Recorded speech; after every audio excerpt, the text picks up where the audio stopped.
Rahul മാങ്കൂട്ടത്തിലിനെ MLA സ്ഥാനത്ത് നിന്ന് മാറ്റണമെന്ന് സ്പീക്കർക്ക് പരാതി.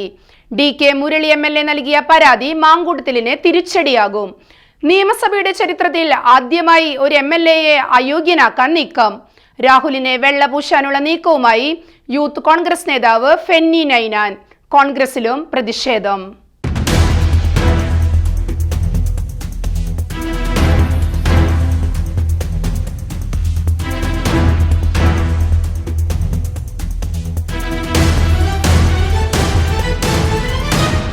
ലൈംഗിക പീഡന പരാതികളിൽ അടിമുടി മുങ്ങിയിട്ടും MLA സ്ഥാനം രാജിവെക്കാൻ രാഹുൽ മാങ്കൂട്ടം തയ്യാറായിട്ടില്ല.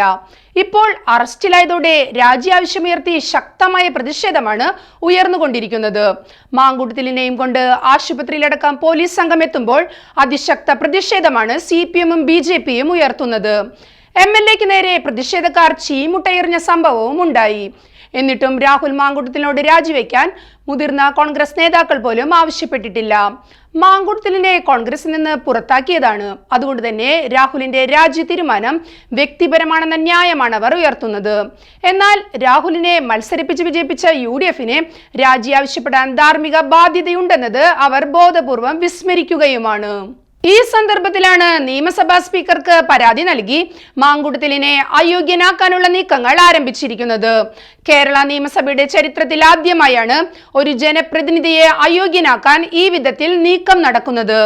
നിയമസഭയുടെ അന്തസ്സിന് നിരക്കാത്ത ചട്ടവിരുദ്ധ പ്രവർത്തനങ്ങൾ നടത്തുന്ന രാഹുൽ മാങ്കൂട്ടത്തിലിനെ അയോഗ്യനാക്കണമെന്ന ആവശ്യമായി സ്പീക്കർക്ക് നോട്ടീസ് നൽകിയിരിക്കുകയാണ് വാമനപുരം MLA DK മുരളി. ഒരു MLAക്കെതിരെ അച്ചടക്ക നടപടികൾ കൈക്കൊള്ളേണ്ടത് നിയമസഭാ പ്രിവിലേജ് ആൻഡ് എത്തിക്സ് കമ്മിറ്റിയുടെ ശുപാർശയോടെയാണ്. ഗുരുതര കുറ്റം ചെയ്ത് MLA അറസ്റ്റിലായാൽ ആ വിവരം സ്പീക്കറെ അറിയിക്കണമെന്നാണ് ചട്ടം. ഈ റിപ്പോർട്ടിന്റെ അടിസ്ഥാനത്തിലോ മറ്റേതെങ്കിലും MLA നൽകുന്ന പരാതിയിന്മേലോ അച്ചടക്ക നടപടി ആവശ്യമുണ്ടോ എന്ന് പരിശോധിക്കാൻ എത്തിക്സ് കമ്മിറ്റിയെ ചുമതലപ്പെടുത്താൻ സ്പീക്കർക്ക് അധികാരമുണ്ട്. CPM നേതാക്കളായ MV Govindan, TP Ramakrishnan, KK Shailaja, H സലാം എന്നിവരും CPI നേതാവ് P ബാലചന്ദ്രനും JDS-ലെ മാത്യു T തോമസും കോൺഗ്രസിലെ റോജി M ജോണും ലീഗിലെ UA ലത്തീഫും എത്തിക്സ് കമ്മിറ്റി അംഗങ്ങളാണ്. CPM പ്രതിനിധിയായ മുരളി പെരുന്നെല്ലിയാണ് കമ്മിറ്റി അധ്യക്ഷൻ. DK മുരളി MLA സ്പീക്കർക്ക് നൽകിയ പരാതി എത്തിക്സ് കമ്മിറ്റിക്ക് കൈമാറിയാൽ അത് രാഹുൽ മാങ്കൂട്ടത്തിലിന് വലിയ തിരിച്ചടിയായി മാറുമെന്നത് ഉറപ്പാണ്. ജനുവരി 20 മുതൽ ആരംഭിക്കുന്ന നിയമസഭാ സമ്മേളനം മാർച്ച് 26-നാണ് അവസാനിക്കുന്നത്. ഈ സമ്മേളനത്തിനിടയിൽ രാഹുലിനെതിരായ നടപടി വലിയ ചർച്ചയായി മാറുകയും ചെയ്യും.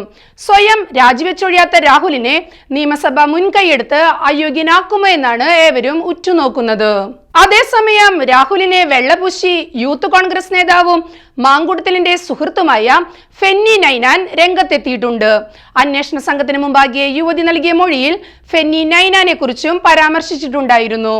യുവതി മാങ്കൂട്ടത്തിന് നൽകാനായി ഫെന്നി വശം പണം നൽകിയിരുന്നുവെന്നാണ് മൊഴി നൽകിയിരുന്നത്. യുവതി പണം നൽകിയിരുന്നുവെന്നും ആ തുകയ്ക്ക് കൂപ്പണുകൾ നൽകിയിരുന്നുവെന്നുമാണ് ഫെന്നിയുടെ വിശദീകരണം. 2025 നവംബർ വരെ യുവതി തന്നോട് നിരന്തരം സംസാരിച്ചിരുന്നു.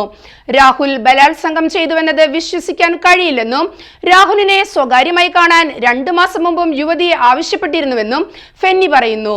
ശാരീരിക അതിക്രമത്തിനിരയായാൽ ഈ വിധത്തിൽ പെരുമാറുമോ എന്നാണ് ഫെന്നിയുടെ ചോദ്യം. 2004-ൽ 3 മണിക്കൂർ ബലാത്സംഗം ചെയ്ത ആളെ 2025 ഒക്ടോബറിൽ ഒറ്റയ്ക്ക് കാണണമെന്നാവശ്യപ്പെട്ടത് എന്തിനാണെന്ന ചോദ്യമാണ് ഫെന്നി നൈനാൻ ഉയർത്തുന്നത്. പരാതിക്കാരിയുടെ വാട്സപ്പ് ചാറ്റ് എന്ന പേരിൽ സ്ക്രീൻഷോട്ടുകളും ഫെന്നി നൈനാൻ തന്റെ ഫേസ്ബുക്കിൽ പങ്കുവച്ചിട്ടുമുണ്ട്. അതേസമയം ഫെന്നിയുടെ നീക്കത്തിൽ ഒരു വിഭാഗം കോൺഗ്രസ് നേതാക്കളിൽ കടുത്ത അസംതൃപ്തിയും നിലനിൽക്കുന്നുണ്ട്. രാഹുൽ മാങ്കൂട്ടത്തിലിനെ വെള്ളപൂശാൻ ഈ വിധത്തിൽ സോഷ്യൽ മീഡിയകൾ വഴി വലിയ അഭ്യാസങ്ങൾ നടക്കുന്നുണ്ടെങ്കിലും പൊതുസമൂഹം അത് ഉൾക്കൊള്ളുന്നതേയില്ല. രാഹുലിനെ പരസ്യമായി പിന്തുണച്ചാൽ ശക്തമായ തിരിച്ചടി ഉണ്ടാകുമെന്ന് UDF നേതാക്കളും ഭയക്കുന്നുണ്ട്. ഈ സാഹചര്യത്തിലാണ് രാഹുലിനെ അയോഗ്യനാക്കണമെന്ന DK മുരളി MLAയുടെ പരാതിയിൽ സ്പീക്കർ എന്തു നടപടി കൈക്കൊള്ളുമെന്നത് ഏവരും ഉറ്റുനോക്കുന്നത്.